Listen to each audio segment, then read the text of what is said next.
no améis al mundo, ni las cosas que están en el mundo. Si alguno ama al mundo, el amor del Padre no está en él, porque todo lo que hay en el mundo, los deseos de la carne, los deseos de los ojos y la vanagloria de la vida, no proviene del Padre, sino del mundo. Y el mundo pasa y sus deseos, pero el que hace la voluntad de Dios permanece para siempre. Padre, gracias por este tiempo que hemos tenido. Gracias por la lectura de tu palabra. Gracias por cada uno de tus hijos, tanto por los músicos como por las hermanas que nos han deleitado con sus hermosas voces para también al unísono levantar alabanzas a ti.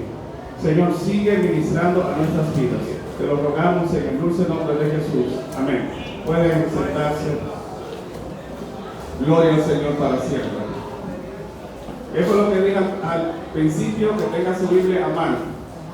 Una mala costumbre que se ha generado es que los predicadores ahora solo leen un verso y comienzan a hablar y nunca van al texto.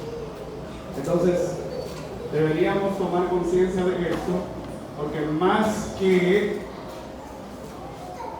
motivar y emocionar al pueblo, hay que llevar al pueblo a la palabra. Oye, en el día de la aflicción, lo que te mantiene de pie no es cómo tú te sientas, sino es el sólido fundamento que tengas con Dios sobre la base de su palabra. ¿Bien? Usted no se imagina lo que yo me gozo. Yo salto, canto, pero de una cosa estoy sumamente claro, y es que la Biblia es insustituible. El baño, sí. Ay, santo. Ustedes aguantarían el hecho de que lo que yo hago en el baño de mi casa lo puedan oír ahora. Amén. Bueno, pues.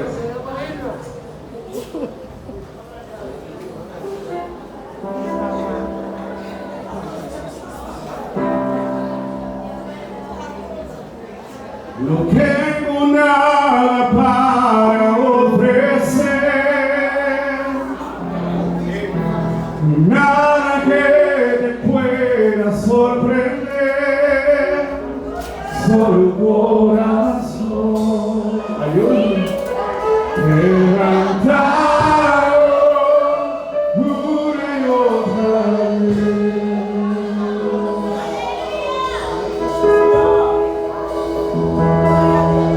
Y no hay nada que me enamore más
Solo ante ti yo me inclino.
El tema que se me ha pedido desarrollar en esta noche, no vuelvo atrás. Antes de meternos directamente en lo que es la disertación o la exégesis de los versículos leídos, quiero que entendamos algunos aspectos relacionados con el mensaje de Juan.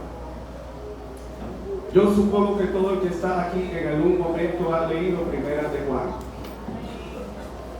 Realmente yo he perdido la cuenta de las veces y las ocasiones en que he leído una y otra vez, una y otra vez, una y otra vez, una y otra vez, y cada vez que lo hago aprendo más.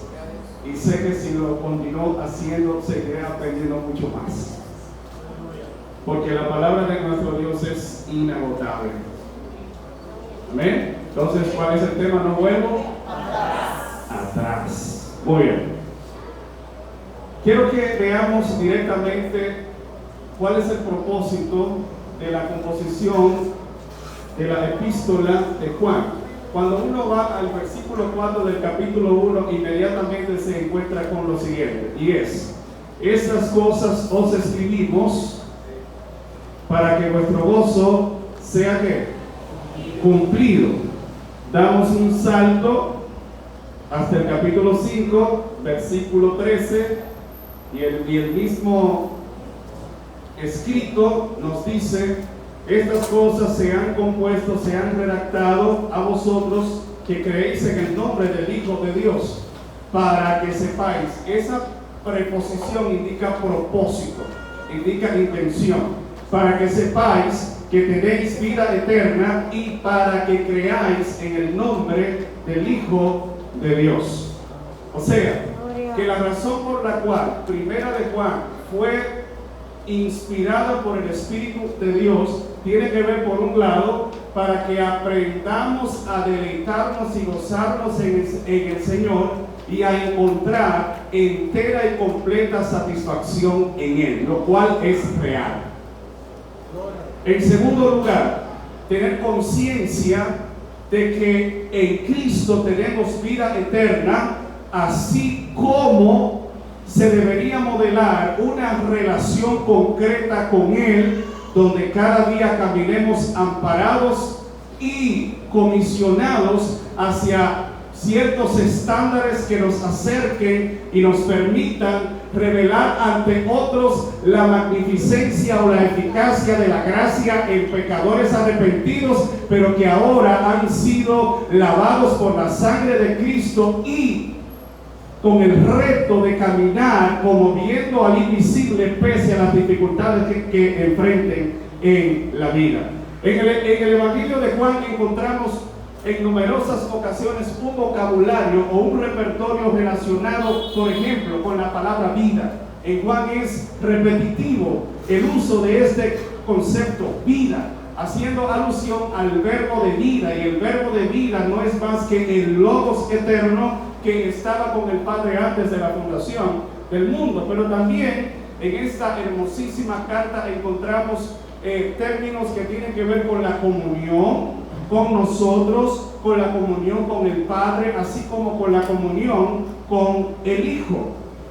Solo en el capítulo 4 aparece 4 veces la palabra comunión. También otro término que es alusivo o reiterativo es la palabra luz.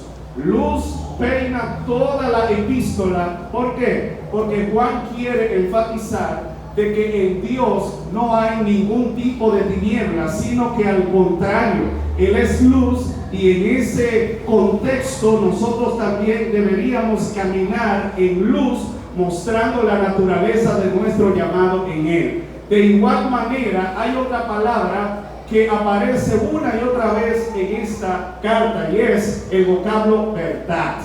Y es que la verdad es lo que coloca la base, es el fundamento. Dicho de otro modo, es el cimiento sobre la cual se construye o se edifica la vida cristiana o la vida del creyente.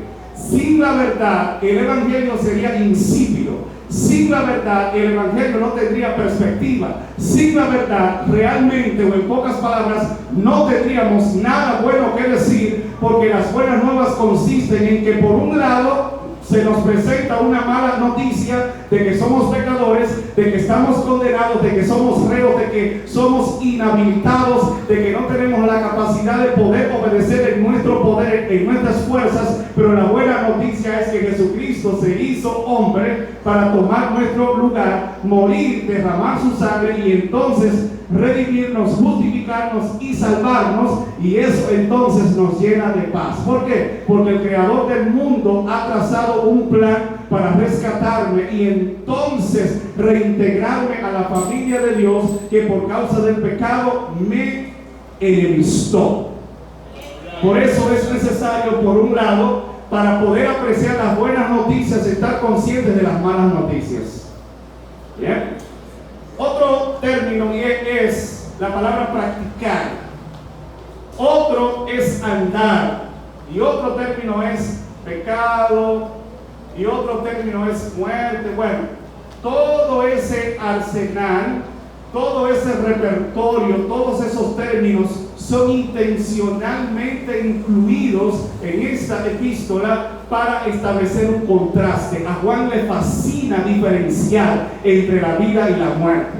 A Juan le fascina diferenciar entre la luz y la oscuridad. A Juan le fascina establecer una clara distinción entre la verdad y la mentira, entre el Hijo de Dios y el Hijo del diablo, entre los que viven basado en la fe en Cristo y aquellos que solo están por apariencia. ¿Por qué? Porque para Juan no hay un término intermedio, sino o somos una cosa o somos otra, pero no hay ese lugar neutral donde se desconoce cuál es tu identidad, cuál es la mía, qué tú eres, qué no eres. No, o eres una cosa, o eres un siervo, o eres una sierva, o no eres nada, o eres un instrumento de la verdad o un instrumento de la mentira. Y esto es sumamente necesario destacar en estos últimos tiempos, a los cuales Juan también se refiere, haciendo mención de que muchos anticristos saldrían y profanarían y diseminarían todo un concepto plagado de superficialidad y de falta de sustancialidad en la comunicación de la verdad eterna, que cambia y transforma al hombre para acercarlo a Dios. Esta carta fue escrita, hay diferentes posturas. Hay quienes la ubican en la década de los 60, otros en la década de los 80, y hay quienes dicen que fue escrita después del año 100. Lo más importante aquí no es cuándo se escribió, sino que gracias a Dios se escribió. Amén. Me fascina un comentario de Martín Lutero al decir de la primera carta de Juan, y él expresa: no es a Cristo andando sobre el mar, sino su andar cotidiano, lo que somos llamados a imitar. O sea, cierro cita, que la primera carta de Juan es como un álbum familiar. Ustedes saben que los miembros que integran o componen una familia, cada uno por la cercanía conoce las virtudes y las áreas a mejorar, por no mencionar el término mañas, cada uno tiene.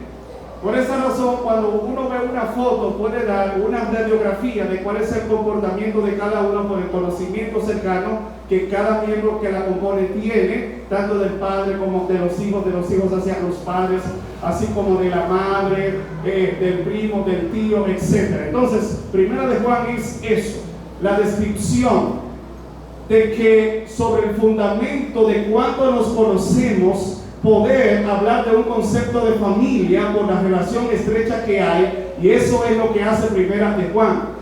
Nos presenta cuáles son los rasgos de un verdadero creyente, cuál es el comportamiento de una persona que ha sido impactada realmente por la verdad, cuál es la conducta, la idiosincrasia, la filosofía, la manera como se comporta una persona que realmente de corazón le ha dicho que sí al Señor, y cómo esto consecuentemente se ve en cada decisión que toma, tanto en el contexto familiar como en cualquier otro lugar donde se encuentre. Dicho de otro modo, ¿qué impacto la verdad del Evangelio ha tenido en tu vida y cómo esto se traduce en todo lo que tú haces, en toda tu manera de vivir?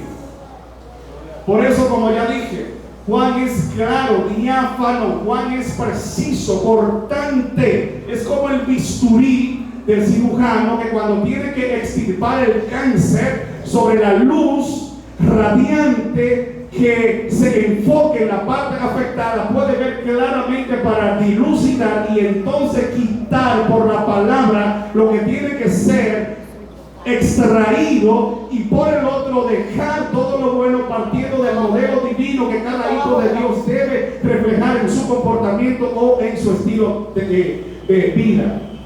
Por eso esta carta describe las similitudes, o sea, todo hijo de Dios tiene vida eterna, y esta vida eterna debe exhibirse, debe manifestarse. Es más que una teoría, es más que una teología, y sabemos que es importante tener un cuerpo teológico correcto para poder pensar claramente y actuar conforme a la voluntad de Dios, pero de nada me sirve conocer la verdad si no vivo por ella. De nada me sirve venir a la iglesia si no soy un cristiano comprometido. De nada me sirve andar con una Biblia si la Biblia no está en el centro de mi vida. De nada me sirve hablar de Dios si Dios tal cual no es el Señor de todo mi ser. Ese es el punto de Primera de Juan. Dicho de otro modo, Juan reconoce de que todo creyente, por lo menos para empezar a ser llamado creyente, tuvo en algún momento que reconocer que Jesucristo es su Señor y Salvador. Y como dijo el apóstol Pablo en Efesios capítulo 1 versículo 13, en él también vosotros, habiendo oído la palabra de verdad del evangelio de vuestra salvación y habiendo creído en él, fuiste sellado con el Espíritu Santo de la promesa, que es las arras de nuestra herencia hasta la redención de la posesión adquirida para la alabanza de su gloria. 13 y 14, o sea, habiendo oído la palabra de verdad. Fíjense cuál es el proceso. Oímos la palabra de verdad, el evangelio de vuestra salvación. Como consecuencia de haber oído, el Espíritu Santo trajo convicción de pecado, y entonces reconocimos realmente nuestro estado delante del Señor.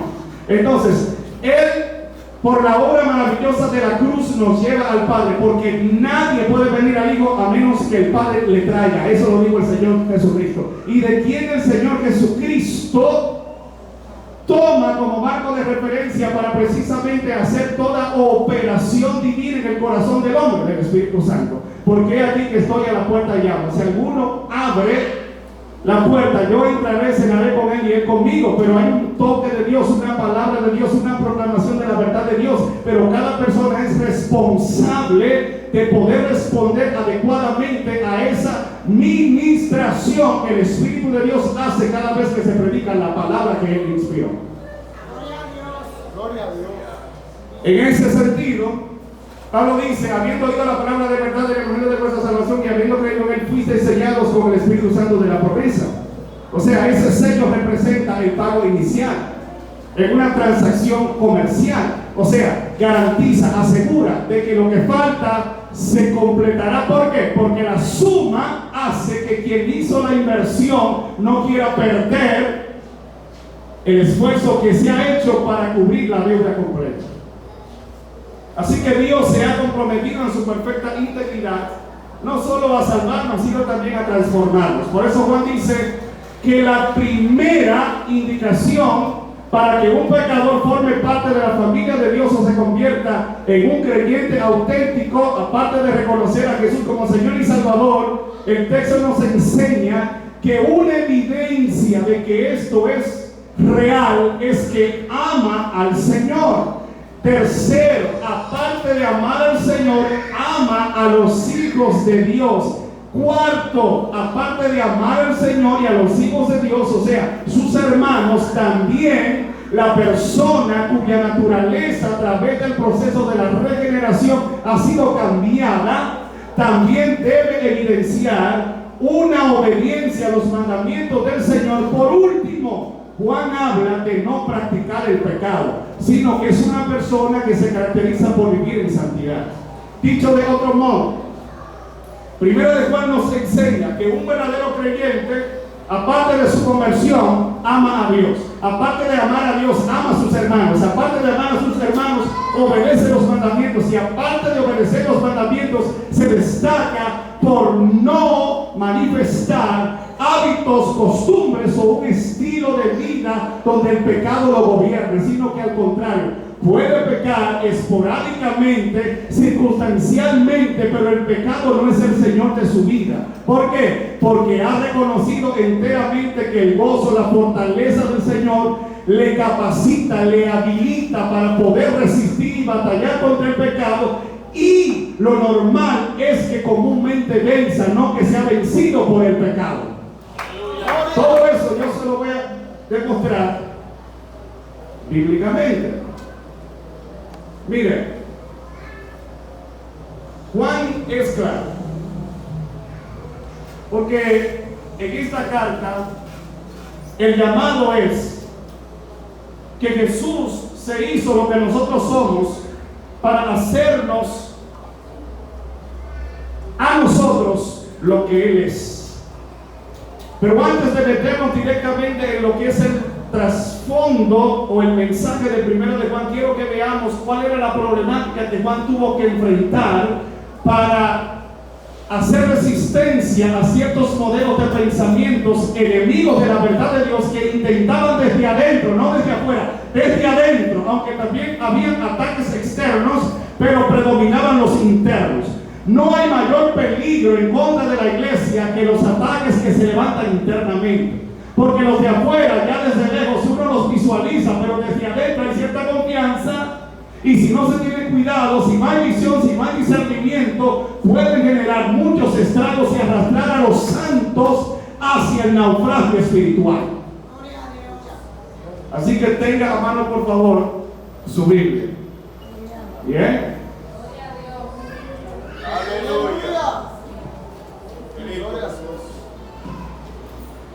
Usted ha oído la palabra gnosticismo.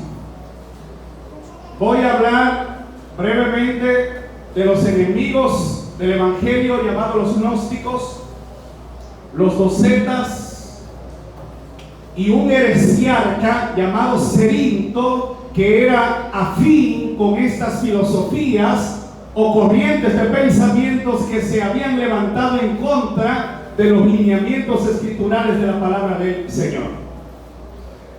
¿Cuál fue el primero? Los gnósticos. Los gnósticos, la palabra gnóstico viene del griego gnosis, y gnosis se traduce conocimiento. Para el gnóstico, Jesús no vino a salvar a la gente del pecado, sino a salvar a la gente de la ignorancia.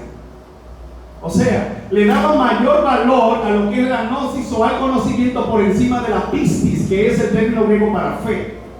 Evidentemente sabemos que el conocimiento es necesario para conocer a Dios, pero Jesús no vino a solo dar información. Jesús vino a presentarnos cuál es nuestra condición delante de Dios y más allá, redimirnos, sacándonos del lodo cenagoso, del estado de descomposición en el que nos encontrábamos, y darnos la cura, que es su sacrificio, o sea, su carne y su sangre, siendo ofrecida en la cruz del Calvario, y al derramar su preciosa sangre trajo redención, justificación y vida eterna para el hombre pecador que se encontraba enemistado, distanciado y alejado de la presencia del Señor por causa del pecado. Por esa razón, más que solo ver al hombre como un ser ignorante, el hombre tenía problemas con Dios, simple y llanamente porque es un pecador. el hombre no es pecador porque peca, el hombre peca porque es un pecador. O sea, es un enfoque que debe traernos claridad, porque hay veces que uno quizás pueda llegar a creer como que el hombre por sí solo tiene la capacidad para poder hacer lo que solo Dios en su providencia puede otorgar al hombre. Definitivamente el hombre puede ser santo si la gracia de Dios le habilita para luchar en contra del pecado. De lo contrario, sin el Espíritu Santo, somos presas fáciles del enemigo. Así es. Amados hermanos, los gnósticos aplicaban el método alegórico de interpretación. ¿Qué quiere decir esto? Que ellos no tomaban nada de forma literal, sino que todo lo espiritualizaban. Y esto puede traer serios problemas porque en la Biblia hay realidades concretas. La Biblia tiene alegorías, pero la Biblia no es una alegoría. La Biblia tiene metáforas, pero la Biblia no es una narración metafórica. La Biblia tiene numerosas figuras literarias, pero la Biblia no es una alegoría o una composición donde se deba tomar todo espiritualmente hablando. O sea, Jesús tuvo que morir literalmente en una cruz. Jesús tuvo que asumir una naturaleza humana. Jesús tuvo que ser crucificado, tuvo que derramar su sangre, o sea, tuvo que venir y tener contacto con la gente. Eso no fue espiritual, eso fue material, eso fue físico. Por lo tanto, los gnósticos tenían serios problemas en este punto. Otro, los gnósticos decían de que la materia era mala y que lo único bueno era lo espiritual. Otro aspecto es que los gnósticos en su interior tenían otra rama, y ahí introduzco lo que son los docetas. Los docetas decían que Jesús no era una persona real, no era un hombre como tal, sino que era una especie de ser similar a un espíritu que cuando caminaba no dejaba huellas, sino que levitaba, o sea, flotaba. Quizás usted oiga esto y diga, ¿y qué sentido tiene hablar de estas corrientes de pensamientos? Es que lo importante de todo esto es que 1 de Juan capítulo 4 habla o advierte de los falsos profetas, o sea, evalúen, analicen los espíritus, porque todo espíritu que niega que Jesucristo ha venido en carne, ¿usted lo ha leído?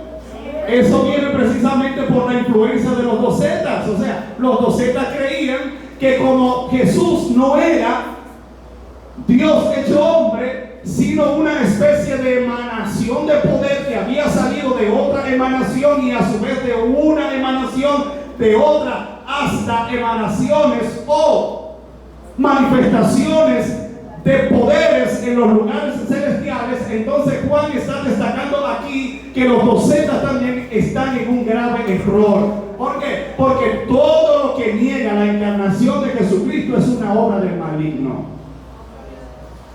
Otro enemigo fue Cerinto. Miren, Cerinto establecía una distinción entre Cristo y Jesús. Decía él, Jesús fue un hombre común y corriente que en el momento de su bautismo, por su testimonio, por su calidad de vida, descendió sobre él algo muy especial.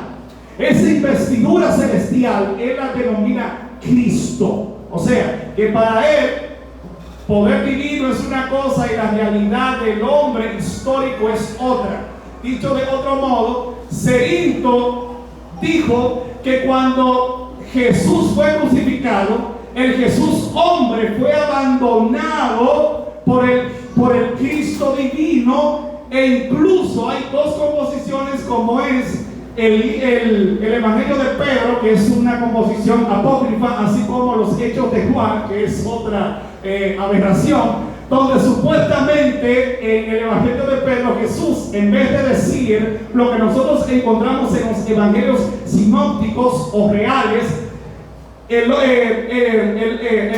lama sabactani, o sea, Padre, Padre, ¿por qué me has desamparado? Dice el Evangelio de Pedro, mi poder me ha abandonado. Y cuando usted consulta la abominable composición de los Hechos de Juan, dice que el Cristo tuvo una conversación con Juan mientras al Jesús natural lo estaba crucificando.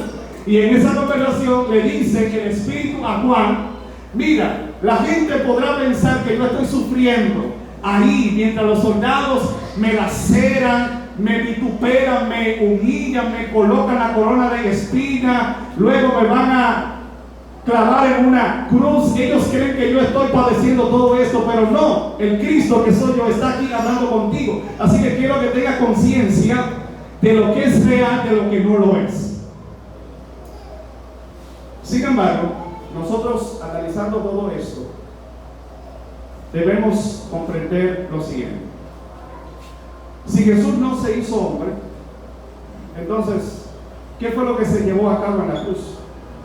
Si Él no derramó su sangre, el texto inspirado nos dice que sin derramamiento de sangre no hay perdón ni remisión de pecados.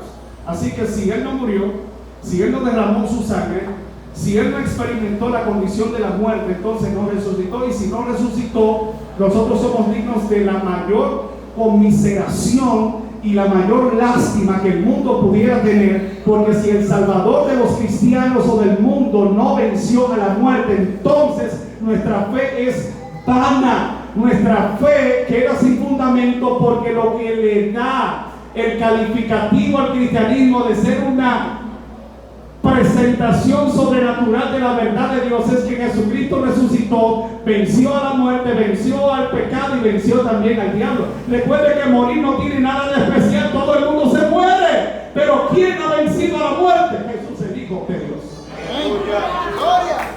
Por esa razón, nadie, a menos que muera, no puede resucitar, porque para usted resucitar uno tiene que morir. Entonces, si Jesús no murió, no resucitó. Y si no resucitó, ¿cuál es la consecuencia? Entonces, ¿en qué posición, en qué estado me encuentro yo como creyente? Todavía en pecado. Porque si no murió, implica, reitero, que no derramó su sangre. Si no la derramó, no recibí perdón. Si no me perdonó, no he sido justificado. Y si no he sido justificado, no tengo entrada al trono celestial para que el Padre me reciba, porque Él lo hace por la obra del Hijo. Ahora, si el Hijo no la hizo, entonces todavía soy un condenado.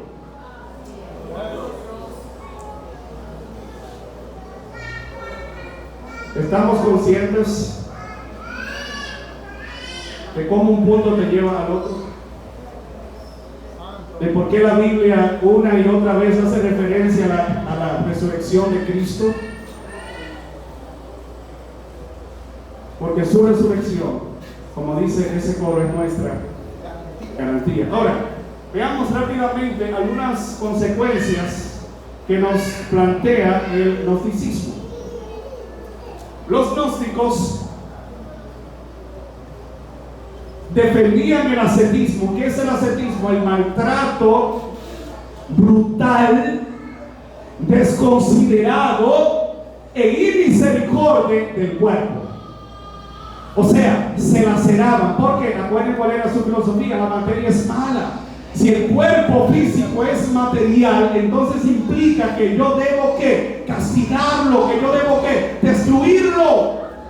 Y los gnósticos comúnmente, y probablemente muchos creyentes sin estar conscientes, bajo la influencia del gnosticismo, están haciendo lo mismo. Ayunan de manera prolongada, muchas veces poniendo el cuerpo en peligro. Yo defiendo el ayuno, hay que ayunar, hay que hacer sacrificios por Dios, siempre y cuando guardemos el templo de Dios, porque la Biblia es clara: nuestro cuerpo es el templo del Espíritu Santo. Nada que ponga en peligro el cuerpo se debe hacer desde el punto de vista sacrificial. Repito, el gnóstico se laceraba a través de la filosofía ascética, ayunos prolongados, descontrolados. También decían que el matrimonio era malo, que era mejor quedarse solo, y promovían el celibato. Y yo le digo algo: ¿qué nos dice la Biblia desde el principio? Que no es bueno que el hombre esté. Entonces, el dueño del matrimonio, quien estableció el matrimonio, fue Dios. Así que el matrimonio es una bendición. Ahora, en la Biblia encontramos excepciones. ¿A qué me refiero? Si alguno ha recibido el don de continencia, si usted se puede controlar, si usted puede limitarse, hágalo. Pero el que no, ore a Dios, espere en Dios y gócese o entre en el deleite de su Señor en el sagrado vínculo matrimonial. Así que el celibato no es más espiritual que el matrimonio. Mentira. Ambos son tan santos porque el mismo Dios que está contigo cuando tú estás solo es el mismo Dios que está conmigo cuando estoy con mi esposa.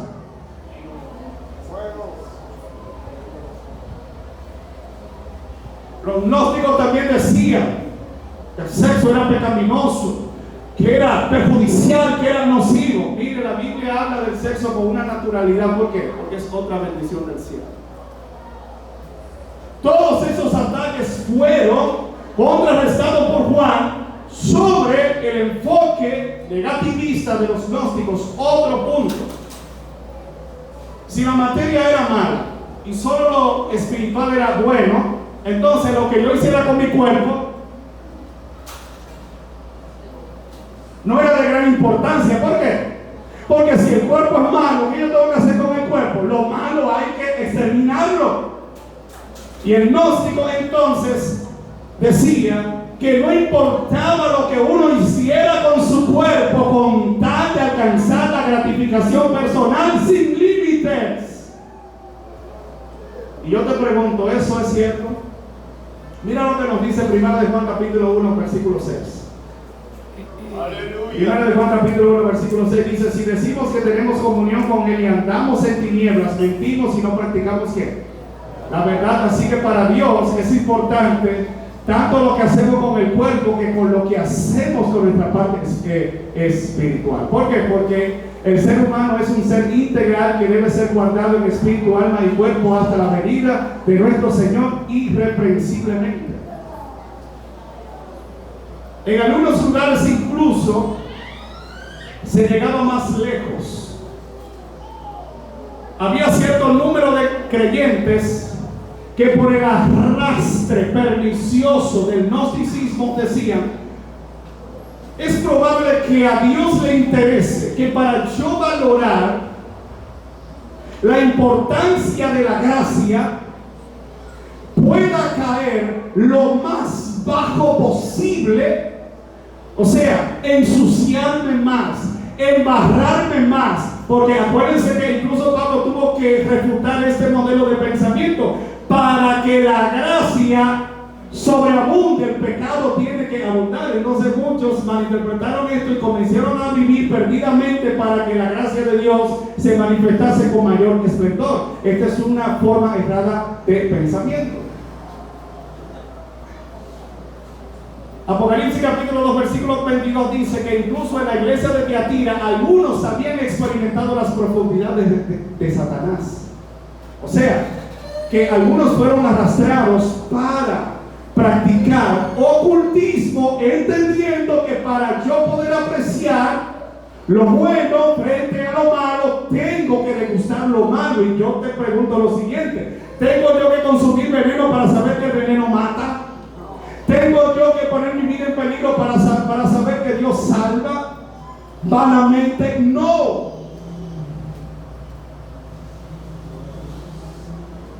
En tercer lugar, había un grupo, y cualquier parecido con la realidad, incluso un líder muy destacado dentro de esta secta, que no voy a mencionar el nombre por respeto, él dice o dijo en una emisora muy conocida que él no es un hombre común, que él está por encima de la realidad humana, de la vida cotidiana. Y cuando los entrevistadores comienzan a preguntarle: pero ¿y cómo es eso? Usted dice que es más que un hombre que está por encima de la realidad humana, y usted no es un hombre. Y él dijo: bueno, probablemente yo sea un hombre, pero no un hombre común, sino un hombre excepcional. Y entre los gnósticos había quienes creían que por estar en un nivel espiritual tan elevado, la realidad material no le afectaba. Y por eso Juan dice que si alguno declara que no tiene pecado, es un mentiroso y hace a Dios ¿qué? Mentiroso. ¿Por qué? Porque todos en ese sentido somos pecadores. Otro punto es que la actitud de los gnósticos ponía en peligro la fraternidad cristiana. Recuerden que los gnósticos se regían por una jerarquía sobre la base del conocimiento especial que cada uno poseía. Y por eso es que Juan advierte, ustedes no tienen que dejar que nadie los enseñe. ¿Usted ha leído eso? Que nadie los enseñe, porque la unción del Santo que está en ustedes, Él les ha enseñado todo lo que es necesario. No quiere decir que no se deba ir a un instituto bíblico. No quiere decir que no se pueda estudiar la Biblia sistemáticamente de forma profunda. No quiere decir que no recibamos la formación de maestros capacitados. No, Juan tiene un contexto. Recuerden, los gnósticos. No dejen que ellos los enseñen. ¿Por qué? Porque ya todo lo necesario ustedes lo tienen. La unción del Santo les ha impartido el conocimiento que ustedes necesitan. Ahora, dentro de esta esfera, los gnósticos hablaban de dos grupos principales. Estaban los sugekoi y los neumatokoi. ¿Quiénes eran los sugekoi? Aquellos que tenían un conocimiento básico de la simpleza del Evangelio. Oigan, un conocimiento elemental, ABC, de las cosas básicas, ligeras, superfluas de lo que es la verdad. Y otros que eran los experimentados, los iluminados, los sobresalientes, los veteranos, los suprahumanos o los hipercapacitados. ¿Y cómo vería un encumbrado espiritualmente hablando a un hermano de segunda mesa o de segunda o tercera categoría? Con menosprecio. ¿Por qué cree usted? Admítalo. Que Primera de Juan en toda la carta habla del amor que debemos tener hacia nuestros hermanos. Es que había ese problema. Había ese problema de rechazo, ese problema de distanciamiento, ese problema de esa supuesta capacidad especial que ponía una línea divisora entre los sobresalientes y los que no lo eran. Gloria.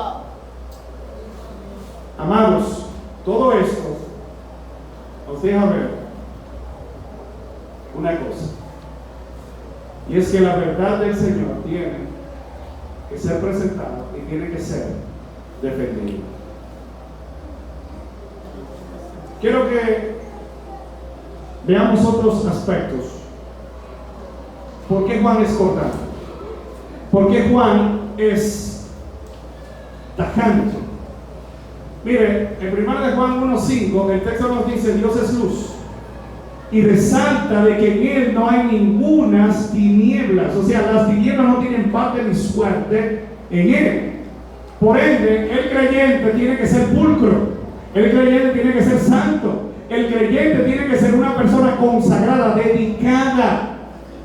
¿Por qué? Porque si Dios es luz, no existe ninguna relación entre la claridad y la oscuridad. Porque ¿qué relación hay entre la luz y las tinieblas?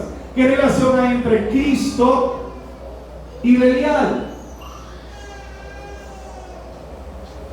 También cuando uno lee 1 de Juan capítulo 1 versículos 6 y 7, el texto presenta de que estar en luz implica tener comunión con Dios, vivir en su palabra y tener comunión los unos con los otros. Fíjese,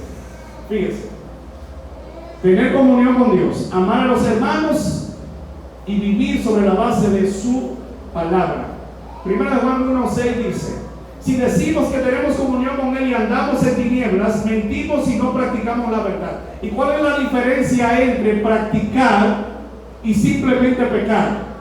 Que la práctica incluye un estilo de vida, una costumbre, un hábito. Por ejemplo, no es lo mismo que yo vaya un día al mes a una cancha deportiva a tirar unas cuantas pelotas, a que yo todos los días en un horario durante 2 horas, 3 horas o 4 horas me dedique a entrenar. Eso es una práctica. Pero ir fortuitamente o cada cierto tiempo solo es una visita. Juan concibe al creyente experimentando ciertas caídas en momentos determinados, pero no practicando el pecado. ¿Por qué lo dice claramente? El que practica el pecado es del diablo. ¿Por qué? Porque la práctica tiene que ver con una forma de vida. O sea, yo vivo para eso, yo me dedico a eso. Esa es mi pasión, mi delicia. Al contrario de este tipo de personas, recuerden, en Salmo capítulo 1, versículos 1 al 3, fíjese, bienaventurado el varón, no anduvo, la palabra andar, estilo de vida, no anduvo en consejo de hermanos, ni estuvo permanencia en camino de pecadores, ni en silla de escarnecedores se ha sentado. O sea, en estos verbos encontramos, como ya dije, toda una filosofía que rige el comportamiento del individuo. Por consiguiente, el varón del Salmo 1 es afortunado, es privilegiado. ¿Por qué? Porque contrasta entre el que se encuentra en las tinieblas con el que está en la luz. Ahora, el salmista sigue diciendo, sino que la ley de Jehová está ¿qué? Su delicia. Ok, el hombre pecador cuya naturaleza no ha sido cambiada, su mayor placer consiste en pecar. El creyente puede tener un desliz, el creyente puede fallar, pero el creyente verdadero no ama el pecado, no vive para pecar. Puede pecar, pero no practica el pecado, porque la simiente de Dios está en él. Y por eso no puede practicarlo. Puede pecar, pero no vivir en pecado. Gloria. Aleluya. Sino que la ley de Jehová está su delicia, y en su ley medita de día y de noche. Ahora quiero que veamos la relación o la extensión de la figura. Será como árbol que plantado. Ahora, un árbol no se planta en el aire, un árbol no se planta en el agua, un árbol se planta en la tierra, ¿verdad que sí? Entonces, si este varón se deleita en la ley del Señor, y dice el texto que es como un árbol plantado junto a corrientes del agua, ¿cuál es la tierra donde esa planta ha sido colocada? La palabra. ¿Cuál es el agua que limpia y purifica la tierra donde está colocado ese árbol? La palabra, porque la palabra da fundamento, la palabra da balance, la palabra da permanencia y la palabra da limpieza. Por eso es que cuando uno relaciona esta parte con el Salmo 19, versículo 7, la ley de Jehová es perfecta que convierte el alma, el testimonio de Jehová es fiel que hace sabio al sencillo, los mandamientos de Jehová son rectos que alegran el corazón, el precepto de Jehová es puro que alumbra los ojos. Los juicios de Jehová son verdad todos justos, deseables son más que el oro y dulces más que miel y que la que destila del parar. Tu siervo es además amonestado con ellos. ¿Quién podrá reconocer sus propios errores? Líbrame de los que me son ocultos. Preserva también a tu siervo de las soberbias que no se enseñoreen de mí. Entonces seré íntegro y estaré limpio de gran rebelión. Sean gratos los dichos de mi boca y la meditación de mi corazón delante de Dios, Jehová roca a mí y redentor mío. O sea, ¿cómo yo puedo tener un corazón recto? ¿Cómo yo puedo tener un pensamiento limpio? ¿Cómo yo puedo tener un proceder que glorifique a Dios? Es que cuando soy plantado en la palabra no solo me da estabilidad, la palabra también cada día me purifica y me cambia.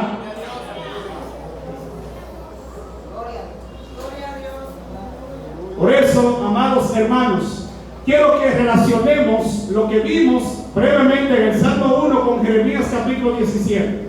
Por favor, tenga la cortesía de ir a Jeremías capítulo 17.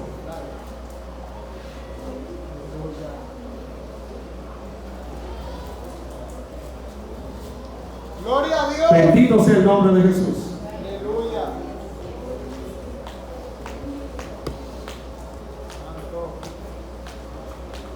Fuego. Jeremías 17, versículo 5 dice: así ha dicho Jehová, maldito el varón que confía en el hombre y pone carne por su brazo y su corazón se aparta de Jehová. ¿Cómo dice el texto? Utilizando la figura llamada símil o comparación, que es ese tipo de hombre que pone su confianza en el hombre. El texto dice: será como la retama en el desierto. La retama es un árbol solitario. Puede crecer de 2 a 4 metros, echa abundantes hojas, pero por estar en el desierto, sus hojas son extremadamente toscas, secas y polvorientas. Por lo tanto, lo único que proporciona es sombra. Bueno, cuando el profeta Elías, por temor a lo que Jezabel le podía hacer, fue y se recostó en un enebro, que es lo mismo que un árbol de retama. Isaías 14:23 habla precisamente de una escoba que se hacía de retama por la dureza. El Salmo 123 habla precisamente de un dardo, o sea, de una flecha que se hacía también de retama, que se untaba con ciertos aceites para promover un fuego. Jeremías 48:6 habla precisamente de la retama en el contexto del desierto como símbolo de desnudez. Por consiguiente, cuando el pasaje dice será como la retama en el desierto, se está refiriendo a que es un árbol seco, polvoriento, solitario, podrido y que no da frutos. Y no verá cuando viene el bien, sino que morará en los sequedades, en el desierto, en tierra despoblada y deshabitada. Ahora, en el versículo 7 se establece un contraste. Porque fíjense, para poder avanzar sin mirar o volver atrás, tiene que darse un contacto cercano, directo con la palabra de Dios y con el Dios de la palabra. Porque no es solo tener las palabras del autor, sino tener al autor de la palabra. Fíjense cómo nos dice: bendito el varón que confía en Jehová. Fíjense que en el Salmo 1 se nos habla acerca de los efectos de la ley de Jehová en el hombre. Jeremías nos habla del efecto de la confianza en Dios en la vida del hombre. Por ende se complementan. Tengo confianza en Dios, desarrollo mi confianza en Dios cuando continuamente me deleito en su palabra. ¿Cuál es la estrategia para que un creyente pueda prevalecer sin importar lo difícil que sea la vida? Amparado y cimentado en la poderosa palabra del Señor. Amén. Gloria a Dios. Bendito el varón que confía en Jehová y cuya confianza en Jehová. Una sinonimia. Te dice lo mismo pero de otras formas. Primera proposición, segunda proposición. Porque será como árbol plantado junto a las aguas. ¿Acaso no les recuerda esto al Salmo 1? Que junto a la corriente echará sus raíces. La retama en el desierto no es influenciada por la corriente. La retama en el desierto no posee una tierra fértil. La retama en el desierto lo único que recibe es una insolación y un polvo continuo que la ropa, la doblega y la hace tosca, muy áspera. Pero a diferencia de este árbol, cuya tierra, cuyas aguas, cuyas buenas condiciones hacen de él un árbol fructífero, próspero y fuerte. Dice el texto que junto a corriente echará sus raíces y no verá cuando viene el calor, sino que su hoja estará verde y en el año de sequía no se fatigará ni dejará de dar fruto. Miren, la enseñanza simbólica de todo esto es la siguiente. Jeremías una y otra vez había advertido a los reyes de Judá: no confíen en el hombre, no pongan su confianza en Egipto, como es el caso de Joacim, porque Nabucodonosor evidentemente sitió a Jerusalén en el año 605. Venció a los egipcios en la famosa batalla de Carquemis, al norte de Mesopotamia, pero en el año 601, o sea, 4 años después, los egipcios se rearmaron y tuvieron otro confrontamiento donde Babilonia no los venció. Entonces Joacim tuvo la idea: pero si los egipcios pudieron resistir a los babilonios, entonces hay esperanza de que yo no tenga que ser un títere de Babilonia. Aquí, maldito es el hombre que confía en otro hombre. ¿Qué ocurre? Que después de Joacim vino Joaquín, y Joaquín hizo lo mismo.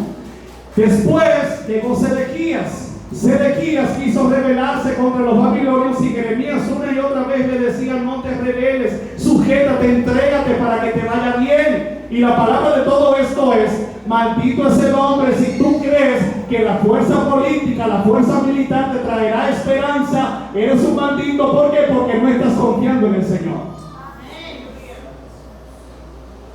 Ahora, quiero que entendamos lo siguiente, porque quiero aterrizar. Mateo capítulo 13. Mateo capítulo 13 nos habla acerca de la parábola del sembrador. Nos habla de la semilla que cayó junto al camino, de la semilla que cayó en pedregales, de la semilla que cayó entre espinos y la semilla que cayó en buena tierra. Vayamos inmediatamente hacia la interpretación que le da el mismo Señor Jesucristo a partir del versículo 18. Oíd vosotros la parábola del sembrador. Cuando alguno oye la palabra y todo lo que dice tiene que ver con los resultados o las consecuencias que tiene esa palabra en la vida de las personas.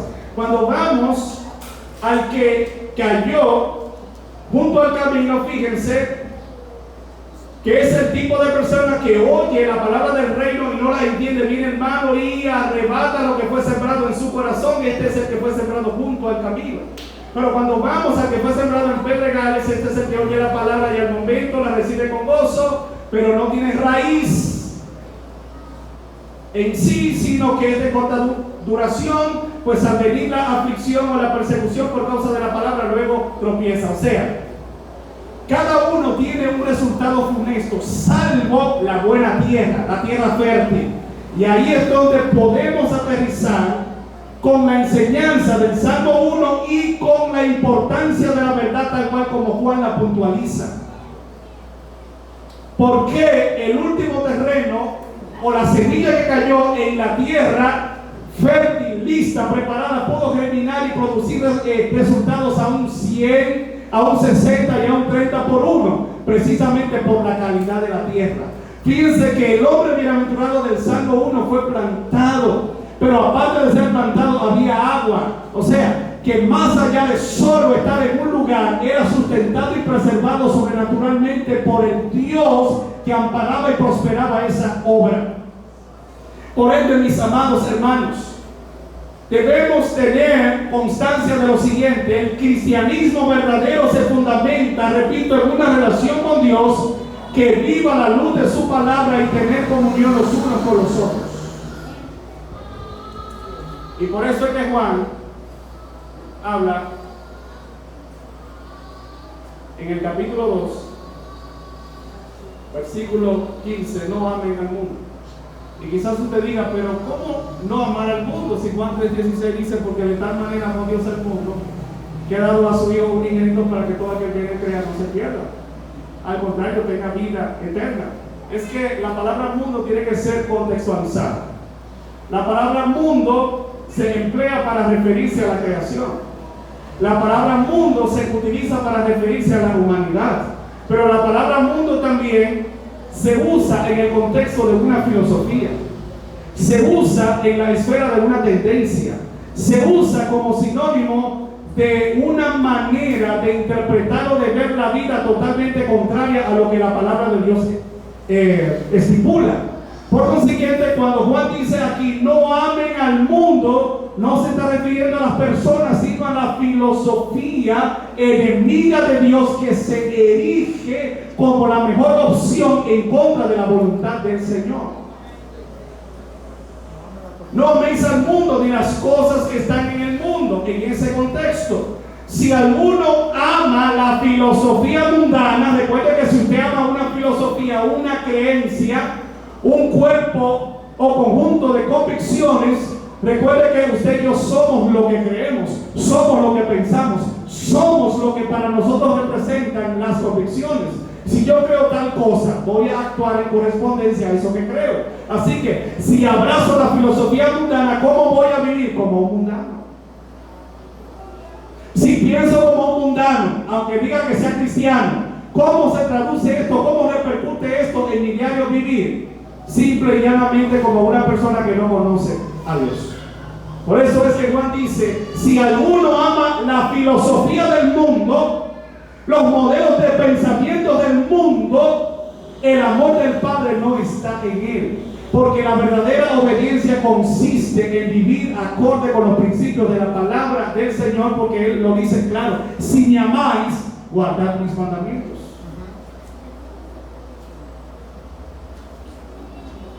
Gloria a Dios. Versículo 16: porque todo lo que hay en el mundo, los deseos de la carne, los deseos de los ojos y la vanagloria de la vida, no son del mundo, sino que son del Padre. En Génesis 3:6, Eva experimentó esta tentación cuando vio el árbol que era codiciable, que era deleitoso. Quiso alcanzar la sabiduría, los deseos de los ojos, los deseos de la carne y la vanagloria de la vida.